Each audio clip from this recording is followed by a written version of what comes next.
All right, guys, contracts. You heard me say it multiple times, right? Multiple times about how important your performance invoice and your contract are. I'm going to go through this in a lot more detail right now for you guys, okay? These are the 8 minimum requirements, okay? The questions you need to ask for yourself. So first of all, I want to let you know why am I doing this. Well, I take people to China regularly, right? And I get people who ask me a lot on Facebook and PM me all the time, who want to tell me about their horror stories, or I or I can tell you a bunch of horror stories about how they think they've been misled by Chinese suppliers, right?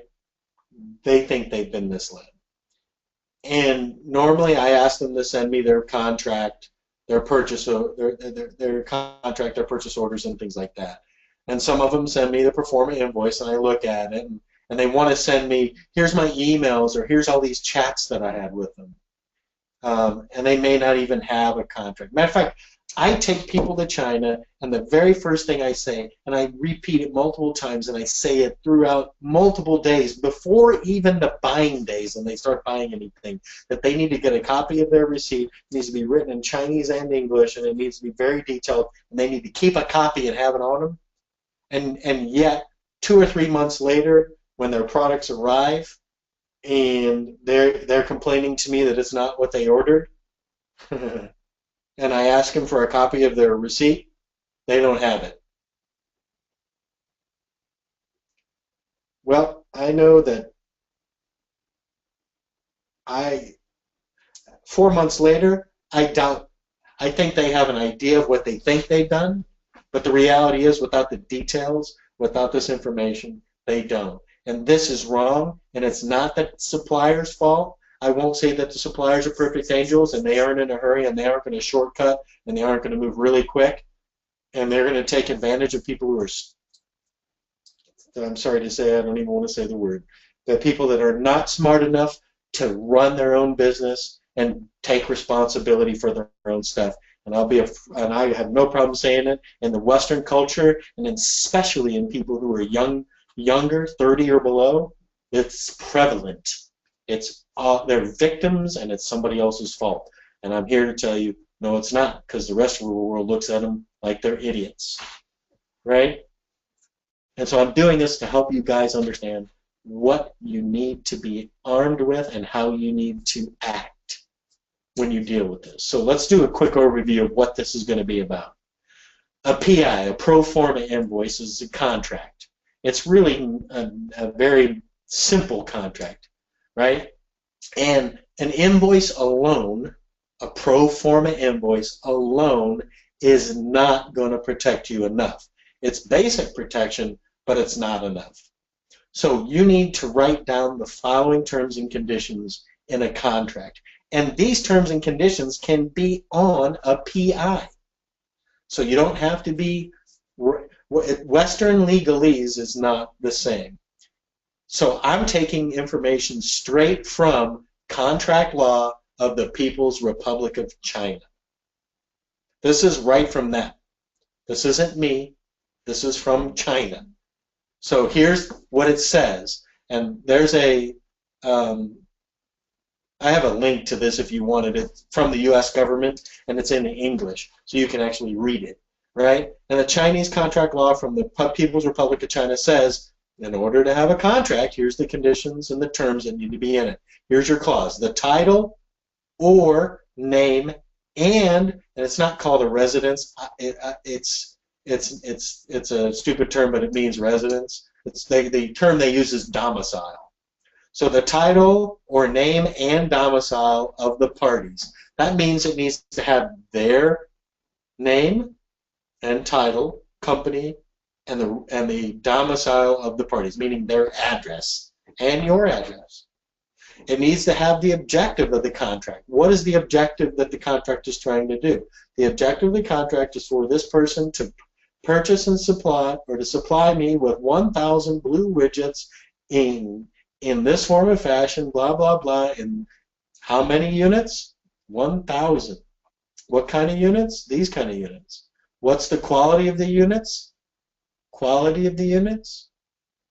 material the units are going to be made out of, how much are you going to pay for it, and what are the terms of payment,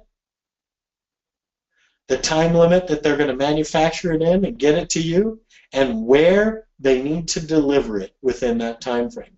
Generally, you'll find that they're going to tell you they can manufacture it within 45 days and deliver it FOB, freight on board, within X number of days. And trust me, this is important, okay, in many ways. And the liability for breach of contract. And then method to settle disputes.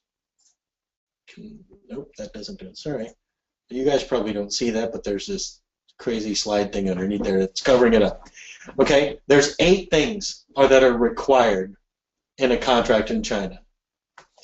What I normally see is the title and name of the parties, or one party, them, sometimes not the buyer, maybe the name of the buyer. There are no contract objectives. The quantity of the order are there, but no quality. The price and payment terms, sometimes the time limit, but most of the time just they will deliver it to Method Performance. It depends on the company. Sometimes none of this. Sometimes it just says, and they'll do it in 20 days, but the rest of the terms aren't there. No liability for breach of contract, and no methods for settlement of disputes. So a contract in China requires these 8 clauses, yet most of the time, 3 to 4 are in place. And they're not the most important ones. They're the least important ones. The most important ones are the specificity of the materials and quality of the product.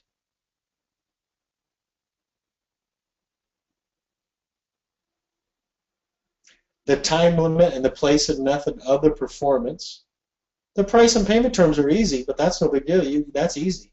Liability for breach of contract and the methods for settling disputes. Those pieces are missing. So let's go through them. All right. So the title, name, and residence of parties. You need to make sure that the company name, address, contact information mentioned on the contract are correct. All right? You need to make sure it's correct. That means you need to do due diligence and ensure that that is the correct address and the phone number and contact information. You're safe if you use the company name. The domicile disclosed on their business license, not a business card or their website. They need a copy of the business license and their registration form of foreign trade. Any company that manufactures and sells companies abroad has to have a business license in China, and they have to be registered to do foreign trade, to sell outside of China. Only Chinese names and addresses will be listed on these addresses. But on the registration form for foreign trade dealer, an English and Chinese name address will be registered. If you get this information, it has to be on the contract. That's why it says Jingcheng Import-Export Company and has all that information on our supplier. And it will be in Chinese and in English. On the object, quantity, and quality clauses, this is a definition of what you bought from the supplier. You need to define that what is. How many of the quantity of product and the quality specified as, and then you define what that quality is. Okay? In as much detail as you possibly can. The more anal you are here, the better it can be for you, but also the more complex the contract gets and the longer the negotiation terms are, or the fact that this buyer might close you off.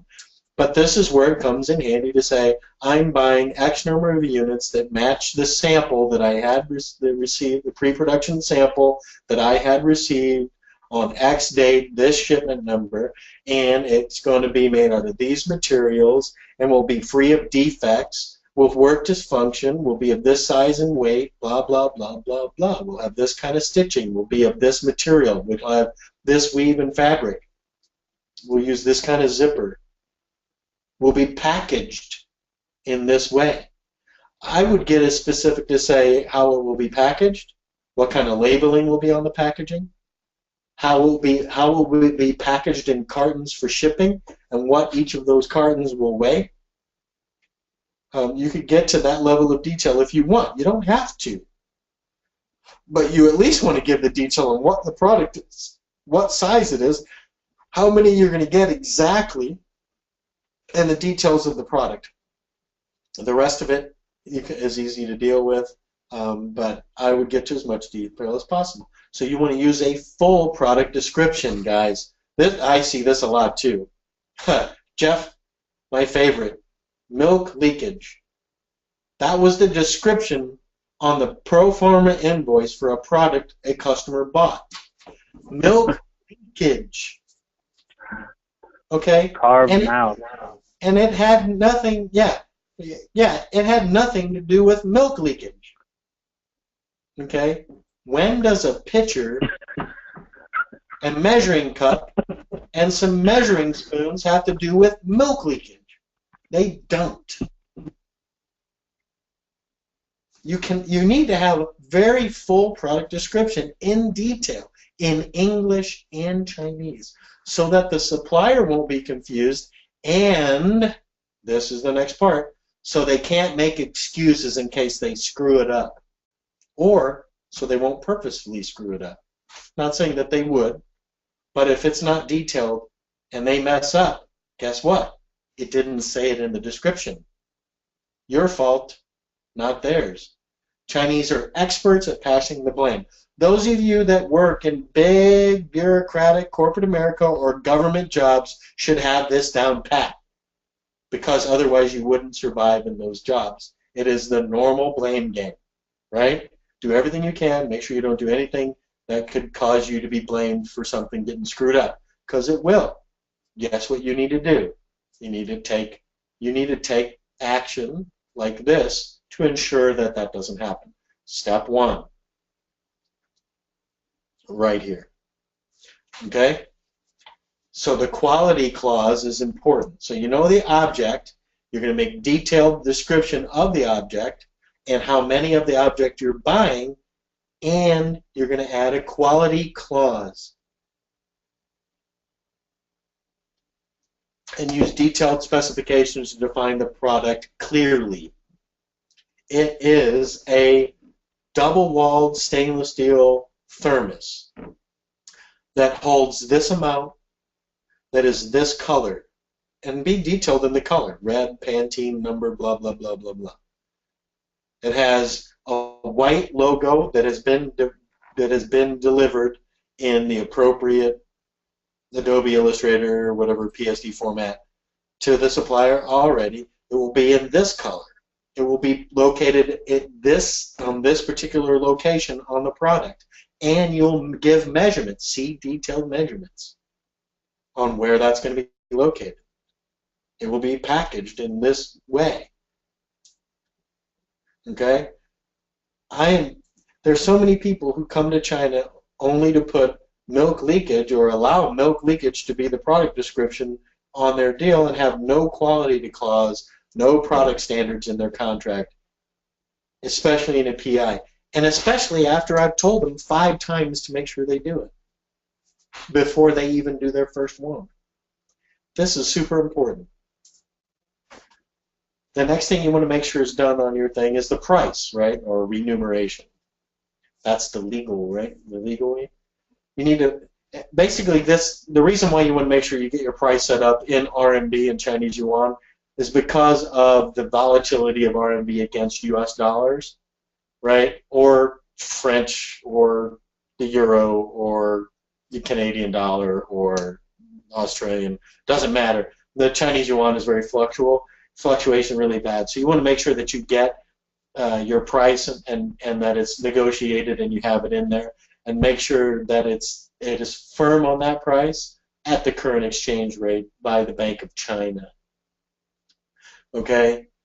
And they have a currency exchange rate at the Bank of China you can get access to and look at it. So you look at it at the time that you execute the contract, and that it's based on that exchange rate, and that it's held to that exchange rate for a period of time. Otherwise, they'll try to go up and down on the price based upon the price of the.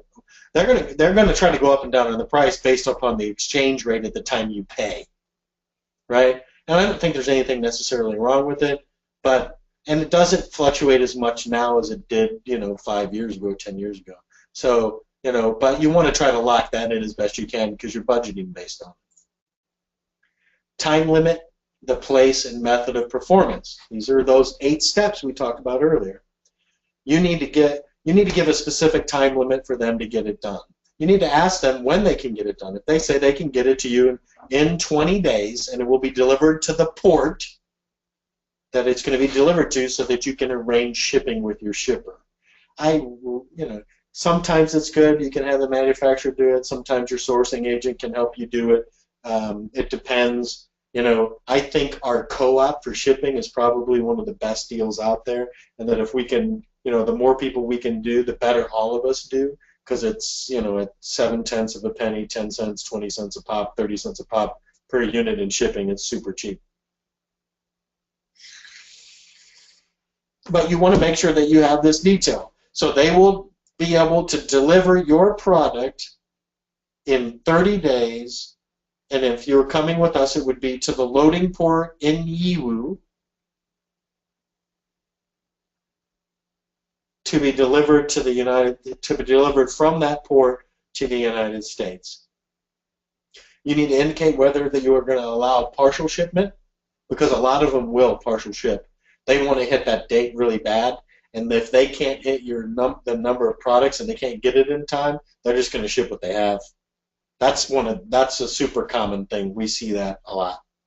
It's super common for them to do it, and that's why you want to make sure that you get your stuff inspected and that they count how many you have, so that you know exactly what you have, and also so that you only pay for what you have. You want to write that down, because if they don't hit that specification in the contract, there needs to be a penalty. Write this clause in detail so it cannot be interpreted incorrectly. It needs to say, the company will deliver X units in 20 days to the loading port to be given by our shipping provider at the port of Yiwu or Guangzhou or Shanghai or Ningbo or wherever the hell it is, it doesn't matter.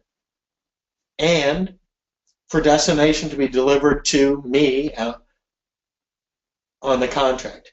And that partial shipments are allowed, or partial shipments are not allowed, or partial shipments are bound, but a negative indicator, something will happen. If you do not ship the full shipment in this days, or if you can't ship within this time limit, you will deliver what you have at a massively reduced rate. In other words, I find that the most of the time when you want to get a penalty, you're going to do better. That the penalty is they're going to not make as much money on the product, but they're still going to have to deliver, because that's generally what you're going to do, and you're going to be able to get away with. And otherwise, you forfeit your deposit by not accepting the terms of any terms at all. You forfeit the deposit, and if you don't have a relationship with them, or you don't have a local agent, or you don't have a local place to do it, that could be 30% of the shipment. And when you buy $50,000 or $60,000 worth of stuff in a shot, you're looking at $25,000, $30,000, or I'm sorry, you're looking at a good chunk of change, right? You could have $15,000 as a deposit on something like that. So you don't want to lose it. You want to hold them accountable, make them deliver good on the contract in specificity, so that they have to do it, and it gives you a legal standing in China, right? And we're going to talk about that. So, what's the liability if they breach the contract? Breach of contract is delivered in a quality other than what is established in the contract. What else is a thing? Not delivering in a timely manner. Boom, not delivering to the correct place. Okay? So those things are the contract, right? Because that's what you're saying. You're going to make me this product. Here's my details. You're going to make me this number of this product. You're going to do it within this time frame, and you're going to deliver it to this place. So what's the liability for breach of contract? So look at the liability. We just looked at it, right? And if you go look at the contract law for the People's Republic of China, look at the chapter on liability. Don't make the null and void contract by ignoring the provisions in contract law. Especially make sure you understand these articles. You need to have a signed purchase contract. So a PI emailed to you is not a signed contract. A PI with a signature area with all these things covered sent to you and that's signed by them and sent back to you is a contract, right? And you want to do that before you send the deposit, because otherwise you will not have a contract to stand upon if the suppliers violate the contract materially after it's sent, after the deposit. And those who have signed a contract but haven't set up the liability and breach of contract clause won't have anything to stand upon. So understanding these pieces, and it's pretty fairly English, but if you want to get an attorney in it, this one is the big one, Article 115. You may agree that a party pays a deposit to the other party has a guarantee for the obligation in accordance with security law of the People's Republic of China, upon the obliger has performed its obligation. So once the supplier has done what they're supposed to do, the deposit will be offset against the price or refunded. If the party paying the deposit fails to perform its obligation under the contract, you have no rights to demand the return of the deposit. See what it says here? They can choose to give you the product or refund it or just offset it against the price of the product. In other words, keep it or give it and give it back at their cost. And if you null and void the contract, you lose your deposit. And you don't have the right to demand it back. If the party accepting the deposit fails to perform their obligations, they will refund twice the value of the deposit. Most people don't know that, and if the other people can't do it and they're going to refund the deposit, guess what they do? They only give you your deposit back because you don't know Chinese law and the fact that they have to give you twice back. Reading those articles is really good, and it's in pretty friggin' clear. This isn't legalese. This is pretty clear. You're entitled to be compensated twice the amount of your deposit, even though you haven't signed a contract. Of course, that's Chinese law, right? The next big piece is lawsuit or arbitration, and you want to define it in your contract. Okay? Do you want to go to court in China, or do you want to go through arbitration? Not both. You can choose one or the other. Right? So if you look at Article 5 in their People's Republic of China law, okay, once you've reached an agreement for arbitration, the People's Court won't accept another lawsuit by anybody involved, except if the arbitration agreement is invalid. So it's important that it needs to be valid. So if you choose arbitration as a dispute resolution method, you can't file a lawsuit with the same claim. You can file it under a different claim, right? So basically choose lawsuit or arbitration, not both. A big manufacturing company with deep roots in China can afford to make that mistake, right?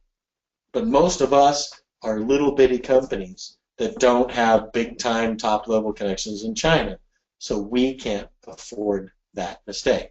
Why arbitration? I hate this font. I need to use a different one. So basically, we want to do arbitration because lawsuits are lengthy and expensive. Did I mention earlier that I'm still in a lawsuit after years for IP, intellectual property, that is which is funny, that is actually the corporations, not GDW, another company. It's the corporation that we founded that had investors. It's the corporation's intellectual property, which means it's the property of the investors. that was stolen by an employee who basically came to steal our intellectual property and was sold to a big publicly traded company. And we're still in that lawsuit. Hundreds of thousands of dollars a year. Okay? So you got to ask yourself, is it worth it? Right? So, you got an international purchase contract.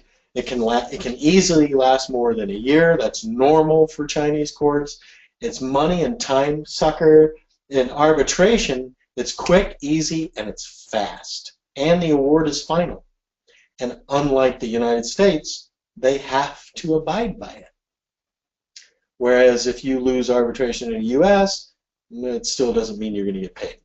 Matter of fact, winning a lawsuit in the U.S. against a big corporation doesn't mean you're going to get paid. There's lots of people who've won million-dollar cases and have yet to receive a dime. All right, in the United States. In China, you win, you win. The second thing to think about in China is if you go to court in China, it is where the defendant has their home. In other words, you're going to play on their court where they have connections, where they have family. You're already behind the gun. It's not, that in sports, the home team has the advantage. You've heard that, right? So you want to go to court in a trial where somebody on the jury may be related to the person you're trying to go after, where they may have family that's attorneys or be well connected. That's not good. The last part is, in my experience, money is never refunded in China. It was already spent when you place the order. And if they actually manufactured or sourced that product for you, they bought it, they paid for the materials, they paid for the employees to get it done. So in their mind, that money's gone. You're not going to get it back. So the best way to resolve these, in my instance, is to place the penalties on the companies in ways that they're more able to fulfill. And that's in discounts on new orders until the amount of the award is settled, to get new product, things like that. Unless you want to go to court, and I generally don't want to go to court. I want to make good contracts and then hold them accountable. If it's a good contract, the company will know it, and they will be held accountable, and they'll generally be really good about communicating with you. They'll be really good about letting you know they're not going to hit their dates. They'll be really good. If you follow these details, they're going to be really good. A good company will be very good about letting you know, hey, I know we're supposed to do this in 20 days, but in order to get it all done for you, it's really going to take us 25. Which means it's going to take another day or so to get it down to the court. We can deliver it on this date. We feel confident in that. Do you agree? Right? So you're agreeing to amend the contract. Or how do we resolve this? They're going to ask you. Right? The good companies I deal with do that. And that's why we want to do it. So, put yourself up to win from the start by making sure you have a good contract.